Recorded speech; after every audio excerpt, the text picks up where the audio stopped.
अब हम लोग अपना देखेंगे नेक्स्ट टॉपिक एम्पेरिकल फार्मूला। ये बहुत इंपॉर्टेंट टॉपिक है आपके लिए और इससे बहुत ज़्यादा न्यूमेरिकल टाइप के क्वेश्चंस पूछे जाते हैं।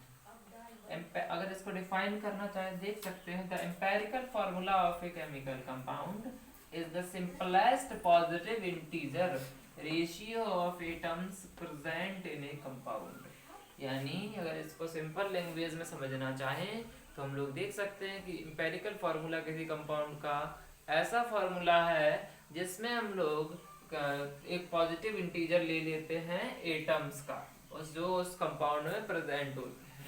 जैसे अगर आपसे कहें सल्फर डाइऑक्साइड तो SO हो गया, यानी उसमें जो जो एलिमेंट प्रेजेंट होंगे। सल्फ्यूरिक एसिड HSO4 लिख सकते हैं इसको, या HSO2 आएगा इसका एम्पेरिकल फार्मूला। ठीक है, इसी तरह से आपका एसिटिक एसिड ले लीजिए C2H2O2, इस तरह से आ सकता है। यानी जो उसमें number of atom, simple number of atom present होते हैं वो इसमें हम लोग कैलकुलेट करते हैं। और एम्पेरिकल फार्मूला जो है वो मॉलिक्यूलर फार्मूला से बिल्कुल क्वाइट डिफरेंट है। इसको हम लोग मॉलिक्यूलर फार्मूला नहीं बोल सकते हैं। एम्पेरिकल फार्मूला को करने के लिए या समझने के लिए हम लोग अपने एग्जांपल्स देख हम लोग देख लेते हैं। एक न्यूमेरिकल को कैसे करते हैं, आपका दिया हुआ है in a dry crystal has the following percentage composition. एक कोई ड्राई क्रिस्टल है जिसमें उसका कंपोजिशन जो दे रखा है वो Na आपका है 9.50%, सल्फर आपका 26.45, एल्यूमिनियम है आपका 11.16 और ऑक्सीजन है 52.89%। ऐसे क्वेश्चंस को करने के लिए हम लोग एक टेबल के थ्रू बड़ी ही आसानी से कर सकते हैं। इस टेबल को बनाते टाइम सिर्फ इन चीज़ों का ध्यान रखना है और इसकी जो ट्रिक्स हैं उनको याद रखना है।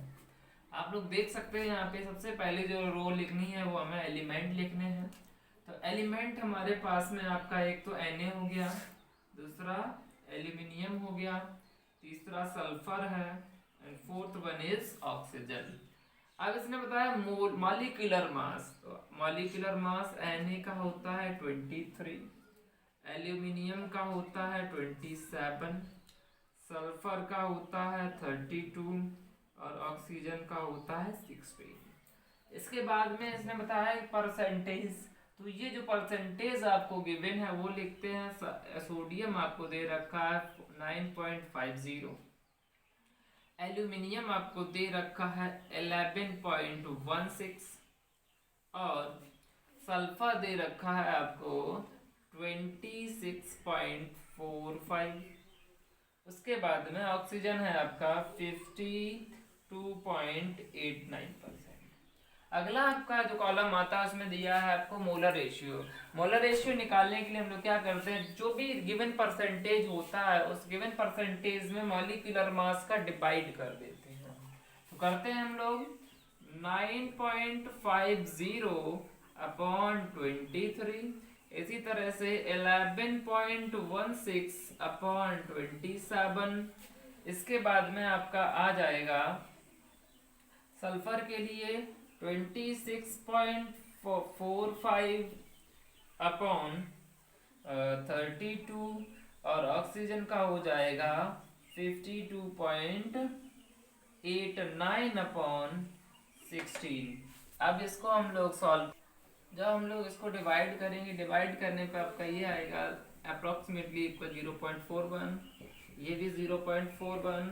इसको डिवाइड जब करेंगे आप करके देख लीजिए, यहाँ तो हम पहले से सॉल्व कर चुके हैं, तो इसका आएगा 0.82 एंड दिस विल बिकम 3.33। अब अगली स्टेप जो आती है सिंपल रेशियो। सिंपल रेशियो निकालने के लिए हमें क्या करना पड़ता है, ये जो नंबर्स आपके आए हैं, जो मोलर रेशियो आया है, इनमें जो सबसे छोटा नंबर होता है उनका इन सब में डिवाइड कर देना है।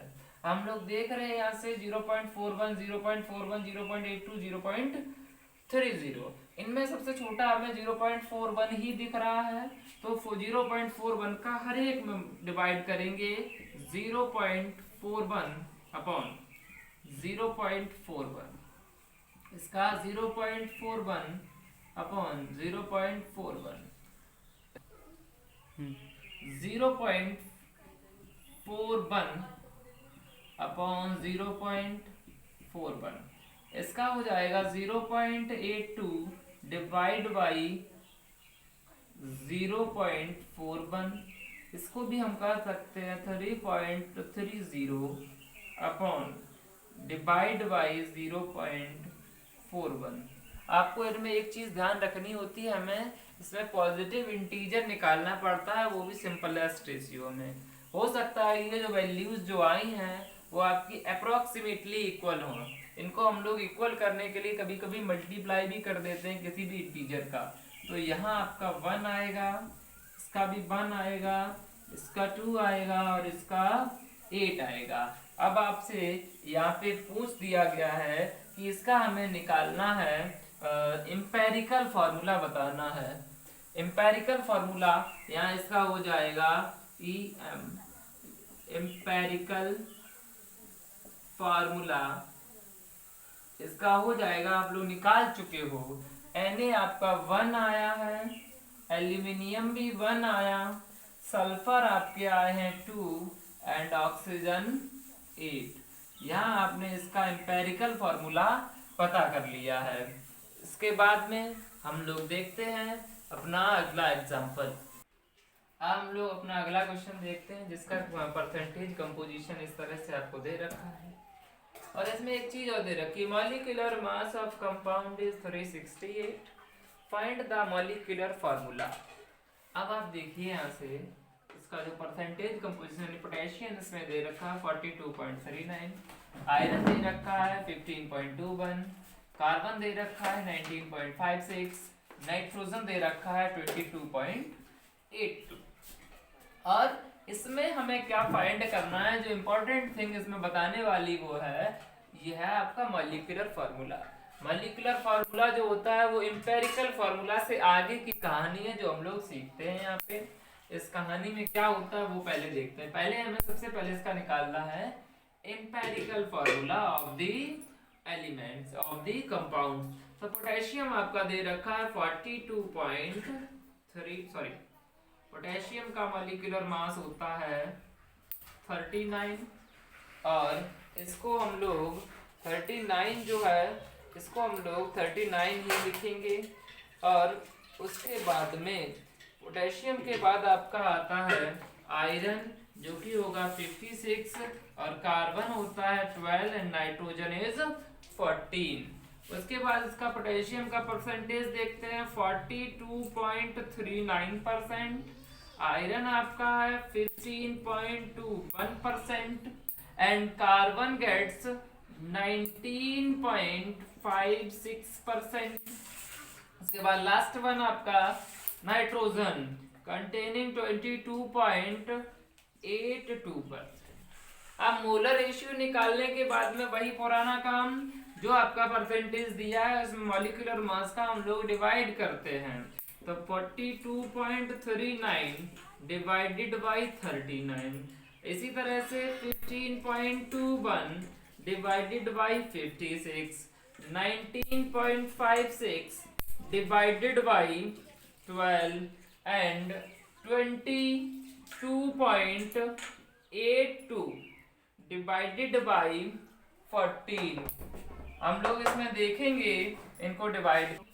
अब इसको हम लोग कैलकुलेट करेंगे। कैलकुलेट करने पे नाइट्रोजन का पोटेशियम के परसेंटेज में मॉलिक्यूलर मास का डिवाइड करेंगे तो 1.08 आएगा, इसमें 0.27, 1.63 एंड 1.63। इसको हम लोग सिंपल रेशियो निकालने के लिए सबसे पहले इसमें सबसे छोटा नंबर है जो चूज करेंगे उसका सब में डिवाइड 1.08। यहाँ पे हमने देखा सबसे छोटा नंबर हमारा आया आयरन वाला 1.08 upon 0.27, 0.27 upon 0.27, 1.63 upon 0.27 upon 1.63 upon 0.27।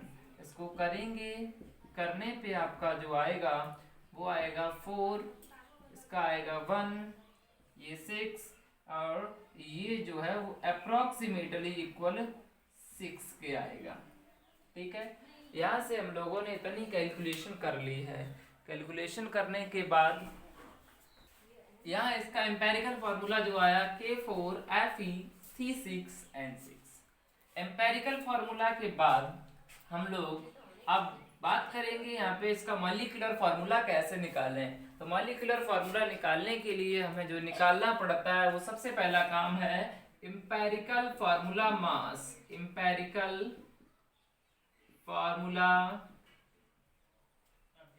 मास, एम्पेरिकल फार्मूला मास निकालने के लिए आप देखिए कि आपके 4 हैं तो 4 × 39 प्लस 56 प्लस और आपका ये हो जाएगा 6 × 12 प्लस n आपकी 6 है इंटू 14।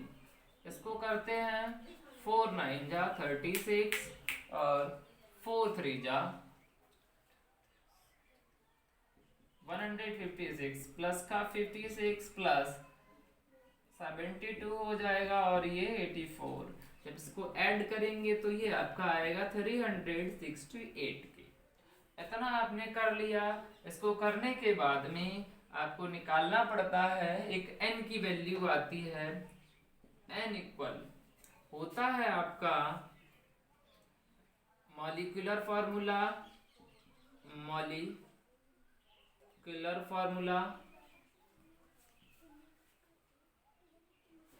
मॉलिक्यूलर मास लिखिए यहाँ पे, molecular upon empirical formula mass.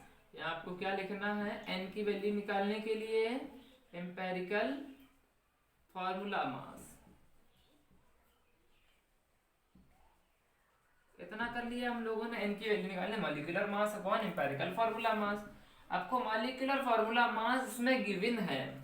अगर गिवन है तो हम लोग क्या करते हैं, गिवन वाले के लिए हम लोग करेंगे तो 368 अपॉन 368 n की वैल्यू आपकी आई 1, n इक्वल 1 आ गया और फार्मूला होता है मॉलिक्यूलर फार्मूला इक्वल होता है n into empirical formula. Empirical formula n आपका आया 1 इंटू K4 FeC6N6।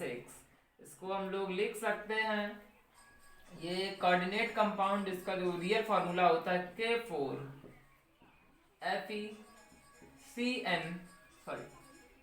CN का होल 6। ये आपका हो गया एम्पेरिकल फार्मूला और मॉलिक्यूलर फार्मूला। अब कुछ न्यूमेरिकल्स होते हैं। नेक्स्ट क्वेश्चन है आप लोगों के लिए जिसमें आपको दिया है C equal 40 and H equal है आपके पास 6.66%। आपको पता है कि इसमें हमेशा कोई भी चीज़ जो परसेंटेज में होती है वो 100 पे ही परसेंटेज निकलता है। अगर इनको हम लोग ऐड करेंगे दोनों को C और H को तो हमेशा 46.66 आएगा। अब जब भी कोई चीज़ 100 के इक्वल नहीं होती है तो हम लोग क्या करते हैं, इसमें ऑक्सीजन जरूर पाया जाएगा। तो जो भी चीज़ दी हुई है उसको ऐड करके उस चीज़ को 100 में से हम लोग लेस कर देंगे। जैसे यहाँ इसी में देख लीजिए, आपने इसको दोनों को ऐड किया, कार्बन और हाइड्रोजन को 100 से लेस किया तो परसेंटेज ऑफ ऑक्सीजन जो आपका आया 53.34 आ गया। अब यहाँ आपके पास 3 एलिमेंट हो गए, carbon, hydrogen and oxygen. Carbon, hydrogen and oxygen होने के बाद इसमें भी आपको find molecular formula, molecular formula इसमें भी फाइंड करना है। अब क्वेश्चन में आपको एक नई चीज दिख रही होगी, यहाँ पे ये वेपर डेंसिटी दे रखा है। पहले मोलर मास या मॉलिक्यूलर मास दिया होता था, उसकी जगह पे अब आपको क्या दिया है इसने, वेपर डेंसिटी। अब वेपर डेंसिटी इक्वल, अब इसमें हमें जब मॉलिक्यूलर फार्मूला निकालना है तो सबसे पहले उसका मॉलिक्यूलर मास निकालना पड़ेगा। तो मॉलिक्यूलर मास इक्वल हो जाएगा 2 into BD, that means vapour density. तो 2 इंटू 30 बराबर 60। इसका मॉलिक्यूलर मास कितना आ जाएगा, 60।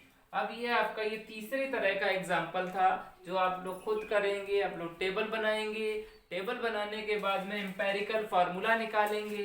एम्पेरिकल फार्मूला से आप लोग इस चीज को पूरा यहाँ से ये अप्लाई करके वेपर डेंसिटी इक्वल होता है मॉलिक्यूलर मास इक्वल होता है 2 इंटू वेपर डेंसिटी। आपको मॉलिक्यूलर मास मिल गया। मॉलिक्यूलर मास में आप लोग क्या करेंगे, वेपर मॉलिक्यूलर मास में एम्पेरिकल फार्मूला मास का डिवाइड कर देंगे, जिससे आपको आपका मॉलिक्यूलर फार्मूला मिल जाएगा। और इस क्वेश्चन के आंसर को जो मॉलिक्यूलर फार्मूला आता है उसको प्लीज हमारे कमेंट बॉक्स में इस वीडियो के एंड में जरूर लिखिए। और आप हमें देख रहे हैं आपके प्यारे चैनल द केमिस्ट्री वर्ल्ड पे। आगे जो भी वीडियोस आएंगी बड़ा ही इंटरेस्टिंग वीडियोस आएंगी जो आपकी एजुकेशन के लिए बहुत ज़्यादा इम्पोर्टेंट है। Good bye.